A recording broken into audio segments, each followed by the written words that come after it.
knew I needed to be saved. I was that smart, but didn't pay no attention. Luckily, I know about this part wasn't lovely. I done several bad things during my life, different things that you can name that wasn't nothing to be proud of. Had a bad temper, probably lost some friends, and now maybe I've gained them back. But anyway, I've been down just about as low as you can be in sin. And that's when friends come in. People of the church that knew me, my sisters, they'd come by. I kind of ignored them for a while, but they come back pretty regular. So I finally got the message, and finally, one day right over here in this church, when I was 1982, I was 32 years old, and you'll know it when the Holy Spirit hits you. I was shaking all over. It was against my will to go up in front of the people. He helped take up the offering back in them days. But I went that day. Brother John Harrington said, "You want to say anything?" I said, "No, I couldn't say nothing that I wanted to." So I didn't say nothing. That went on. I got baptized underneath the old Cutter Bridge. Made it good for about 4 years. Come a teacher, everything good. And then the devil, let me tell you, this can happen. He eased back into my life. And I went for a plunge. Went that way for several years. And I met my wife, May 1998. I made it to 48 years old. So people from the church stopped, said, "We'd like for you to come back to Ray Valley Church." So we did, and I've been here ever since. First Sunday back, I rededicated my life to God. Started teaching a class, which means a lot to me. Still teaching a class. And then one day, Brother Jack takes these mission trips. I don't know why he asked me, but he said, "Would you like to preach while I'm gone?" I said, "Yeah, I guess I would." When I got home, I said, "May, what did I say?" She said, "You said you would." I said, "Well, no backing out on God. I might get backed out on Brother Jack, but I didn't." And I think it kind of gets in your blood. I was scared to death. But as you pray and God works through you, He'll make you a better teacher, speaker, or whatever you want to be if you'll leave it up to God. So I preached while Brother Jack was gone a time or two. And then Rexine Johnson, these cowboy churches are coming out. And she kind of said, "Why don't we start one?" And the Lord had been putting messages in my head as I drive a truck, like Ray says he does songs. You just think about something, and look and read and what have you, and probably birth it the same way. Things will come down from God that He wants you to ride, or wants you, to me, He wants me to go tell people of mine. Well, I say I'm pretty simple. Go out and reach simple people with a simple message. And that's what we do at the Cowboy Church. First few times I was scared to death. We had 7 or 8. And it went good. And then I'm going to brag on the band a little bit. We didn't have much music.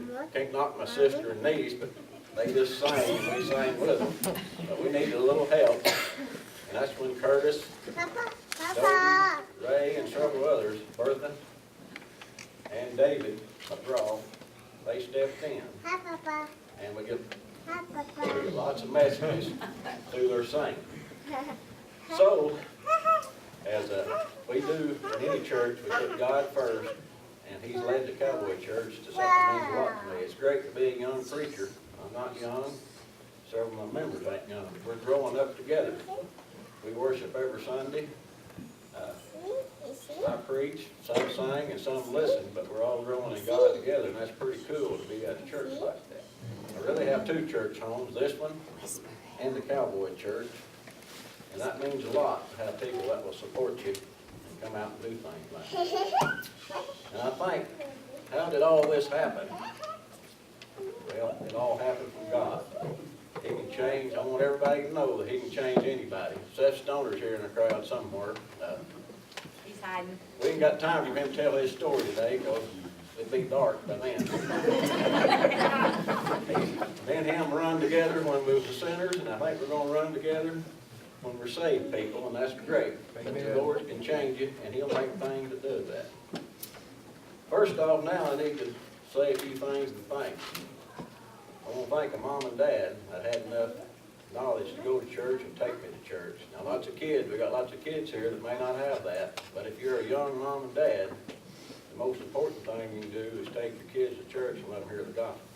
It's not hunting or playing ball or whatever. If they'll get a good get the Lord on their side, they'll be better at everything they do. So first off, I want to thank my mom and dad and my sisters for being there and letting me know that we need to do this. Okay.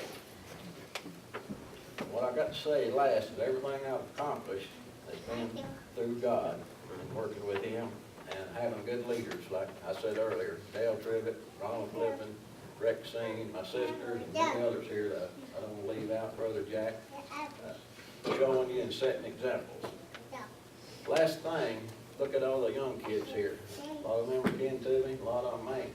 The most important thing we do is set a good example. I didn't do that for many years, but for the last 12, I've tried to do my best.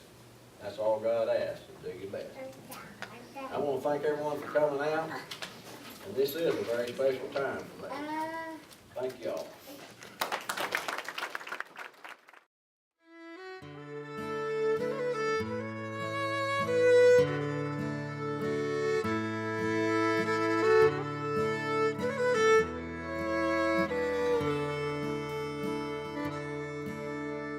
Well, God bless Texas and Deacon Shackelford.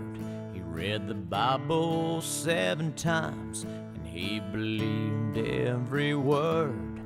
That old beat-up leather book had been through it all.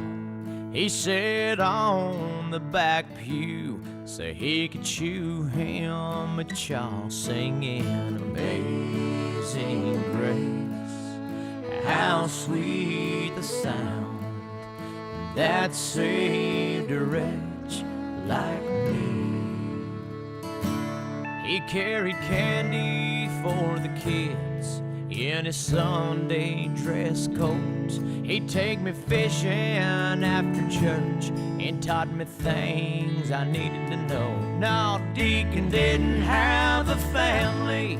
Lord knows he wished he did.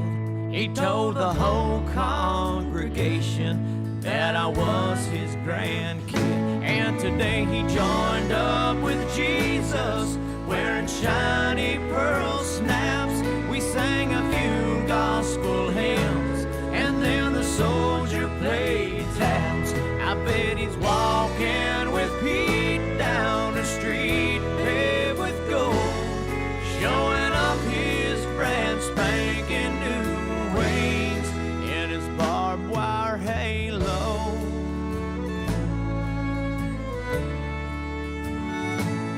He married sweet Amber Grace before the war was through. She held his right arm next to his anchor tattoo. He was on a ship off at sea when she died in childbirth. He lost his whole world from the far side of the earth. He lost the will to love. He lost the will to live until he met a man who taught him to forgive. Yeah, life took him to hell and back, to hell and back.